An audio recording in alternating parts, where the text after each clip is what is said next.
Nuestra mesa de análisis, como todos los miércoles, aquí está el doctor Salvador Borrego en el estudio. ¿Qué tal, Salvador? Qué gusto saludarte, muy buenas noches. Igualmente, un gusto saludarte, saludar a los que nos están viendo seguido, a mí y a Ramón Alberto, nos dicen en la calle que nos ven, bueno, y eso Por nos da mucho supuesto, gusto. nos ven y nos escuchan. A quienes lo han hecho les mandamos, bueno, en nombre mío y seguramente también de Ramón Alberto, un saludo muy cariñoso. Muchísimas gracias, Salvador. Y está Ramón Alberto Garza. Ya te vemos y te escuchamos, licenciado. Buenas noches. Gregorio, buenas noches a ti, al auditorio. Buenas noches, doctor Borrego, ¿cómo están?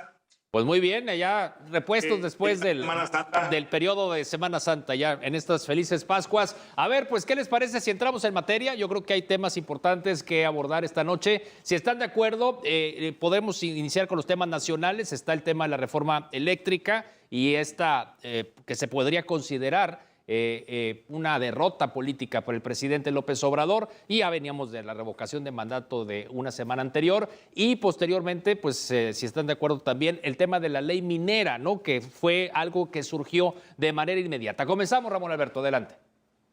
Gregorio, en esta Semana Santa hubo pues viacrucis, hubo caídas, hubo azotados, coronas de espinas y hasta un crucificado. Y ese fue pues nada más y nada menos que el presidente Andrés Manuel López Obrador, quien, dicho sea de paso, pues hay que reconocerle que nos cumplió una promesa de campaña. Dijo que juntos haremos historia, y vaya que la está haciendo. Es el primer presidente en la historia de México al que un Congreso le rechaza una reforma constitucional.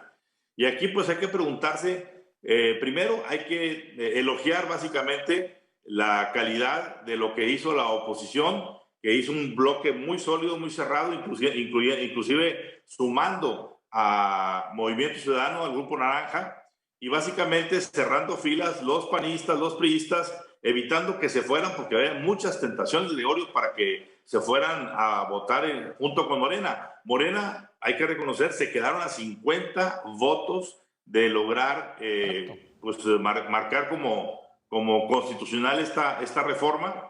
Y decía yo que aquí hay que ver quiénes tienen que pagar los platos rotos, porque básicamente ningún líder de un partido, en este caso Mario Delgado, ni sus alrededores, ni sus personajes alrededor, pues le advirtieron al presidente que no iba a poder pasar esta reforma, o si le dijeron, el presidente tomó abiertamente su juego, su riesgo, y básicamente pues lo jugó mal porque normalmente a muchos presidentes les ha pasado que un día antes o dos de una reforma constitucional, cuando no se va a dar, pues prefieren retirarla o patearla para el siguiente periodo de sesiones, y en este caso se prefirió la derrota. Ahí habría que analizar por qué se prefirió, y el elemento que es clave quizás sea la presión del gobierno norteamericano y los inversionistas, porque básicamente en esto el presidente perdiendo gana. Si el presidente hubiese ganado, estaríamos ahorita en una contienda de todos contra todos, batiéndonos en las áreas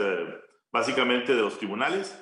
Y cosa curiosa, Gregorio, el presidente, que siempre estuvo unilateralmente hablando de que aquí va mi reforma y no me le quitan una coma, pues hoy en la mañana ya llamó al diálogo a las partes y llamó al diálogo a los diferentes personajes, ¿no?, de la vida privada, de los que están haciendo ya las empresas. Y curiosamente, pues el diálogo que debió haber hecho al principio, pues se manifiesta ya después, ya cuando está tendido él sobre el ring, perdiendo. Bien, con el tema del autoabastecimiento, yo creo que es un tema también ahí muy interesante, y después de lo que resolvió la Suprema Corte de Justicia. A ver, el doctor Salvador Borrego, que lo vimos y lo leímos muy activo durante el pasado domingo, ¿no? El día de la votación en la Cámara de Diputados, Salvador. Sí, fue una elección, una más bien sesión histórica, y por eso pues todas esas horas la estuvimos siguiendo. Pero yo creo pues que lo más interesante de esto, diciendo que concuerdo absolutamente con los juicios que ha mencionado Ramón Alberto, es que estamos viendo en el presidente de nuevo esos rasgos de personalidad que le dificultan mucho aceptar una derrota. A grado pues de tratar de venderlas en un esfuerzo propagandístico, no como derrotas, sino como victorias. Pues vimos a López Obrador a lo largo de los años cómo procesaba sus derrotas estando él en una condición de debilidad o de oposición. Y ahora estamos viendo cómo está procesando su derrota, teniendo él esa condición de fuerza, y abre un capítulo muy peligroso, porque ya se están dando manifestaciones de diputados que están siendo asediados en esta campaña de linchamiento, abriendo algo inédito y abriendo posibles futuros muy peligrosos, muy riesgosos. Yo creo pues que estamos entrando en una zona muy peligrosa, muy turbulenta, y creo fundamentalmente que el único que puede parar esto es el propio presidente, y parece ser que es el que la está promoviendo, o prácticamente podríamos afirmar que así es. Entonces, pues, yo creo que tenemos que manifestarnos, la gente debe de hacerlo, lo ha hecho. Creo que esta situación de la reforma eléctrica tuvo como un componente importantísimo la participación muy intensa de los influencers y de los ciudadanos comunes que en las redes sociales estuvieron pues casi dándole seguimiento a lo que los diputados iban a hacer, ¿sí? Y entonces, bueno, estamos en una situación de riesgo, es importante atenderlo. Bien, Ramón Alberto, entonces, lo que menciona también el doctor Salvador Borrego, la situación de la derrota política y ver al presidente ya con estos rasgos en cuanto a la derrota política, pero de inmediato que le lleva al Congreso, a la Cámara de Diputados, esta reforma a la ley minera, que tiene un fast track, que tiene un paso rápido por no ser una reforma constitucional. Sí, esta reforma, déjame vamos a abundar un poquito en lo que decía el doctor muy atinadamente. Hay que decir abiertamente que hubo 4 personajes que para mí fueron claves en su tipo de discurso desde el lado de la oposición.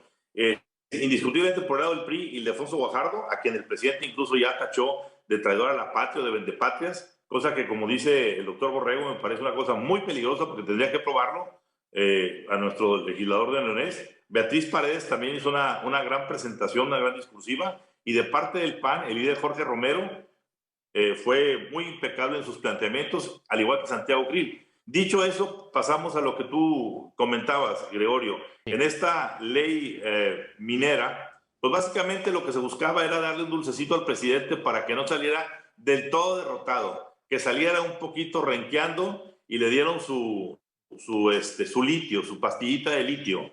La pregunta es, ¿esta pastillita de litio es suficiente para que el presidente reponga? La respuesta es no. Primero, porque el litio está lejos de poderse abrir abiertamente a todo tipo de inversiones.